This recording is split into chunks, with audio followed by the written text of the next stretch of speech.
G'day guys, Mac with the Circle, and today I want to be very serious. On this weekend, the London Grand Tournament was held. 40k tournament, there's also a few other events on there like narrative gaming, Horus Heresy, that kind of thing. All over the internet there's been a bunch of pictures taken at the event, the quality of tables and things like that, and frankly it's disgraceful. I'm not going to sit here and do video after video where we point out the things that Games Workshop and Forge World are doing wrong and turn a blind eye to our own community doing it. The events that transpired here are nothing short of fucking woeful.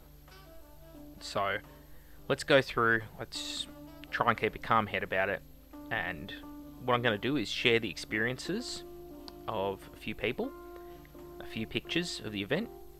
I'm not going to label anyone anything. Not going to say that funds have been misappropriated. If that's what people draw from it, do so at your own discretion. But yeah, this is bullshit. So I'll skip through a little bit of this blog article. This is St Andrews Wargaming that I'm pulling from. I want to quote someone who was directly there in their own words and cite the source so everyone can read it for themselves. So credit where credit is due. I asked them if they were happy for me to do this, and they were. So the GT was held at Olympic Stadium in Queen Elizabeth Olympic Park. The person arrived there on Saturday morning at 7 AM. They left, taking about an hour and a half to get to the venue, arriving registration starting at 9:15 AM. He got there early as there was little to no traffic, and got there at 8:45. There was already a reasonably sized queue of gamers waiting to get in. The doors opened at 9, however the line didn't really move. This was because security at the event searched every single bag and miniature case. At the start of the day there were just 2 people at the front door carrying this out. Now keep in mind, there is about 600 gamers attending this event, people. So 600 people having all of their belongings searched by 2 security members. He goes on to state that eventually they did add more staff to help out with this, however it didn't speed things up too much. It took over an hour to gain entry into the venue.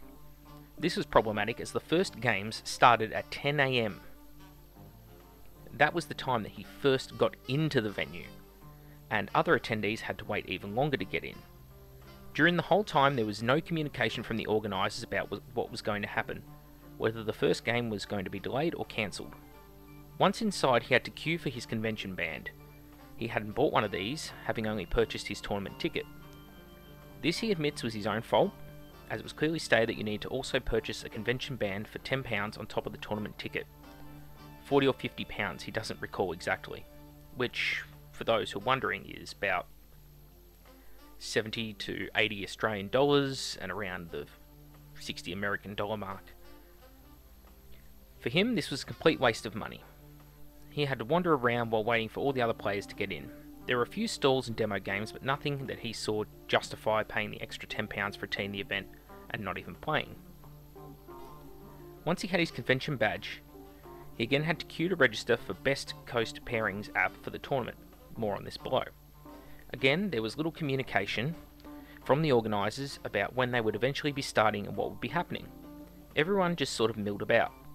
He caught up with a few friends and that sort of thing, and eventually they're told when it's starting, over an hour later than advertised. So he moved to his first table to get on with the games. Apparently on the second day of the event, it was a bit better. They had more people doing bag checks, that sort of thing, and there was no need to register with the app that day. However, the starting time was delayed by about 15 minutes on the Sunday, which, it's not that bad. As a result of the long delay, he was unable to play his third game on the Saturday. The third game was due to start at 16:45, but didn't start until just after 6 PM. It was due to end at 19:45, so 7:45 in the evening, but some games were still going on at 9:30 that night. He had to check into his hotel before 8 PM that day. The intention was to leave and do it during one of the breaks, most likely the lunch break. However, this could not happen, as I will explain below in the food section. As it was, with the day running so late, he simply couldn't play his final game. Now, he was pretty mad about this, understandably. as not only would he be missing one of his 5 games at the event, he would also be depriving his opponent of a game. He would automatically take a full loss, and as he'd had a pretty good day up to that point, he was probably doing okay in the points tally, I'm guessing. Yes, he could have booked a later check-in or stay on the Friday night, but this would result in additional fees on top of his ticket costs and hotel room for one night, which is quite expensive. He went to complain to the organiser about this. He got an apology and asked if he had a friend who could handle deployment for him while he was away, and his friend could play for him until he got back. Unfortunately, he had neglected to bring his 40k caddy for that weekend. Funny enough. Get it? We don't have people to set up our stuff for us. I get what he meant. So this is some images he took of the gaming tables. As you can see, they're little squares of polystyrene foam glued together, not even painted. Little ziggurat shapes. And it's like this on many tables. I will share a couple more photos on this later. Now, it's important to note at this point, not every table at the event was like this. However, as you'll see, it was definitely not limited. Each table had 7 pieces of polystyrene terrain, and some had a couple of squares of card on them too. Some tables had the foam painted, but many just had white polystyrene on them. One of the joys of a tournament is meeting new players and playing a game with 2 fully painted armies on a nice table with some good terrain. For him, the setup was absolutely pathetic. This was the worst setup for any tournament that he has ever attended. Each table did have a gaming map, but the terrain was abysmal. It's pretty galling to have a minimum of 3 colours fully painted army requirement for the tournament, where the terrain is just bare polystyrene. If anyone did have unpainted models in their army, I hope they refused to take them off the table if asked. On the subject of painting, the rules pack had scoring requirements for a painted army. However, at no point did anyone involved in running the tournament ask me about the painting of my army, as far as I am aware, and no one ever came around to check on the painting standard of each army. Functionally, the terrain worked very well. It had some really good line of sight blocking pieces that made for interesting games. It's just a shame that it looked so atrocious. I know this is a big event, but if you cannot cater for decent looking terrain at all your tables at your event, maybe you need to cut down the number of attendees. Major events in the US such as the LVO and Adepticon manage to host as many, if not more players, and still have fully functional and good looking tables. One benefit of the tables is that they did have a bit of space on either side to deploy models and keep rulebooks. There were also some areas with additional tables or seating near the gaming area. Some areas of the arena were a bit tight for space, but no worse than any other tournament that I've attended in the past. I do have pictures of this, guys. It was pretty pathetic. Note, this only applies to the GT tables. The tables for the 30k, Narrative 40k, and Necromunda tournaments look to be of a much better quality. I do believe a lot of that was bought by other people to the event, so I can't really comment on the narrative tables. Overall, that is the impression that the rest of the world gets from the biggest UK 40k tournament in the face of competitive 40k in the UK, and it's pretty awful. The rules back said there would. The rules back said, I'm guessing the event rules compendium, that sort of thing, said that there would be 3 different terrain setups, but all the tables are pretty much identical from what he saw, and from what I saw as well.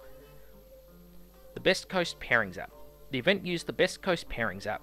This allows players to enter their own scores, and the app generates the pairings for each round. This allows you to see your next game without having to cluster around a sheet of paper or listening to someone shout them out. Now, he thinks the app is a fantastic idea, and I think it does sound good in theory. Unfortunately, it simply would not work on his phone. He could see the pairings that he had each round, but could not enter his scores after any of his games. You are also able to view your opponent's list on the app and upload your own list for others to look at. Unfortunately, this did not work for him either, and many of the opponents also had the same problem. So, sounds like some software issues there, or compatibility issues. Another issue was that they were given no guidance on what score to enter into the app. Were we to enter our total victory points or the calculated tournament points? Fortunately, he guessed the right one, but many players entered scores that they had to go change after finding out it was incorrect. Food. No food or drink was allowed into the venue, not even bottles of water. That's bullshit, and I'm pretty sure illegal. Food and drink available in the venue was limited to 1 bar and was as outrageously expensive as you can guess. £3 for a bottle of Coke. Jesus Christ. So, for those playing at home, maybe 4 or 5 bottles of Coke would be the equivalent of buying a full carton or slab of Cokes, 24 Cokes. So yeah, it's quite a lot.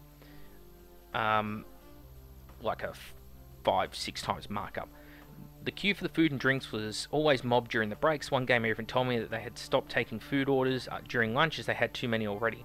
There weren't even that many facilities nearby for alternatives, with the nearest shop being a good 10 to 15 minute walk away. Overall, his first time attending the London GT was pretty awful. For ticket, accommodation and food for the weekend, he spent close to £200, so around 360 Australian dollars, probably around the $300 US mark. That was 4 games of 40k on lackluster gaming tables, huge queues and delays on the Saturday. It wasn't all bad though. He did get to catch up with some friends he hadn't seen in a while, and also got to meet Reese and Frankie from Frontline Gaming, who were attending the event. So, goes on to talk about that. Alright. Thank you, Mike, and St Andrews Wargaming for letting me use this information. Now, I've obviously quoted quite a bit of this. I know people can read it, but for those who are listening, because a lot of people do like to listen, don't have the time to go and read this stuff, I read it all out, the important parts, and I didn't skip much at all. That is piss poor. That is piss poor management in so many ways. You know how many people are coming to your event. So, if you know how many people are coming, you need to organise to have the appropriate resources available to get through security, to feed them, to give them drinks, to organise their game scores. For example, if you're going to use an app-based gaming system, you need to do some sort of test run on it first. On top of that, if I'm organising an event of some kind, I have a backup plan. If you keep your scores on an Excel spreadsheet, have something printed out in hardback, so if your computer goes down or something, you've got a backup option there. It's not really that hard. Also, you've got to be really clear on how the scoring takes place. This is the score we want, is what you need to say to people. Go through your score sheet prior to starting the games and say, do this, this, this, X, Y, Z. It's really easy to do. However, this tournament was overcrowded as fuck. So, obviously, they've just crammed as many people in, probably to get as much money as they can, and the bragging rights of saying, we had the biggest tournament. And frankly, that's not on. So, according to the maths that people supplied me, and my own calculations, the tournament organisers made approximately £22,000. So, around the 40,000 Australian dollar mark, maybe 36,000 American, give or take, dollars for the event. Do you want to see what the tables looked like, everyone? This is a row of tables at the event, and you can see the rows to the side of it, just at the edge of frame, are the same.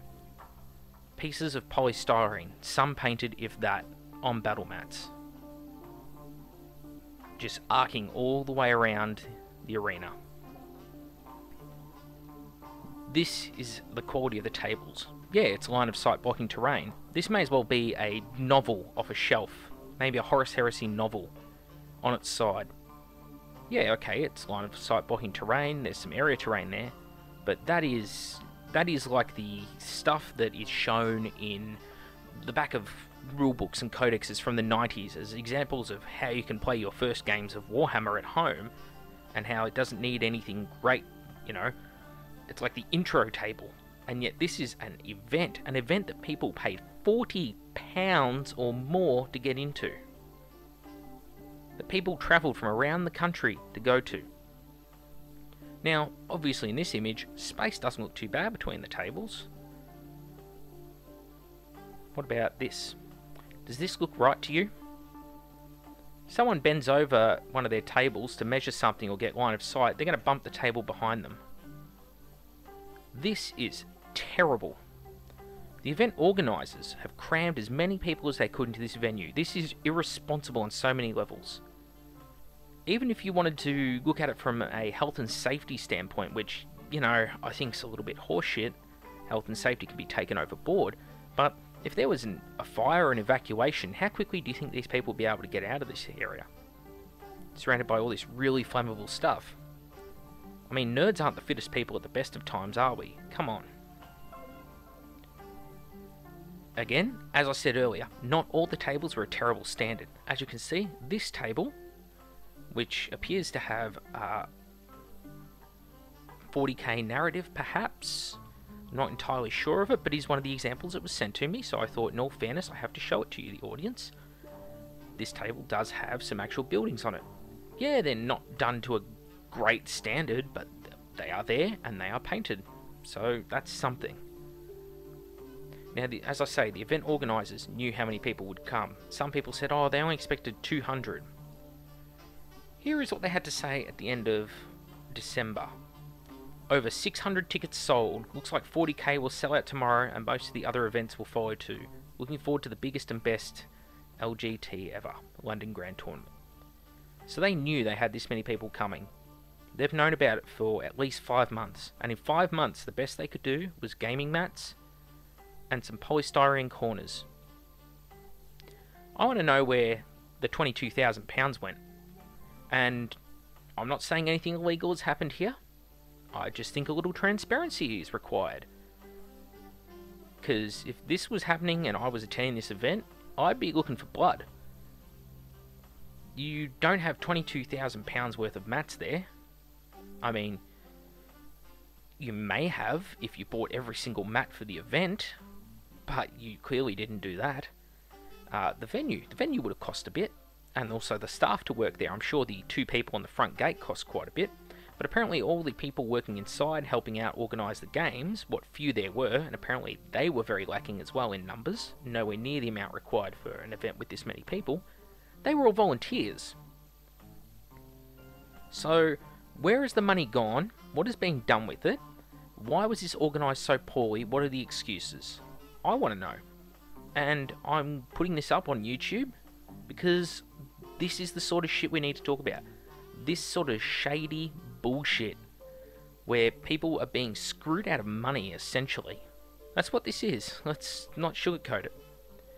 People went into this expecting a tournament. They expected tables that were going to be equal to the armies they were putting on them. Yeah, 40k may not have the highest standard of painting anymore compared to some other game systems, and we joke about it within our own community, but in the rules for the tournament, you set a 3-colour minimum. If you're going to set standards for what you want from the people playing at your tournament, perhaps you should try and emulate some of those standards yourself. Maybe you should seek to fully paint the terrain on your tables. Maybe you should try something more than just blocks of polystyrene. I mean, polystyrene blocks can look great painted up if you cut into them, you make them into cliffs, and try and do something interesting with them. But just gluing 2 snapped off pieces end to end with hot glue gun and sticking them on the table? No. I'm sorry, no. And I would have a go at anyone who put that lazy effort into their hobby, and I think I'm damn well right to have a go at the organisers of this event for their low standard that they applied to the 40k competitive tournament. Even if I don't agree with hobby tournaments, 40k competitive gaming, it's not my thing. But come on, guys. So I'm making the community aware of this today. Obviously, many of you would have seen this already, but yeah, go check it out for yourselves. Again, have a look at the quality of this terrain. Table spaces wide enough, just barely for people to walk down. Tables with blocks of polystyrene just stuck on them, not even painted. Like, they couldn't even hit them with a spray gun even. It'll dissolve them a bit, but it'll give them a cool look. Or get a bucket, fill it full of brown paint and water, and then just dip them in. At least paint them brown or green or something like that. You can just dip the polystyrene in paint. You do hundreds in a day, and you can just leave them out to dry. And you could have done that 6 months ago. They could have been working on this terrain. Just, this is woeful. And look at that, table after table, every row you see on screen, white chunks of polystyrene. Same here, as far as the eye can see in this venue, chunks of polystyrene. That is disgraceful, and the organisers should feel ashamed. I'm back with the outer circle. Anyone who was there, please, I want to know your stories. Tell me what happened. I want to ask these people who organised it what the go is. I'm going out of my way to do that. And yeah, come on guys, hold yourself to a standard as a community. Don't take this crap. I'd be demanding refunds if I were people playing this event. See you all next time.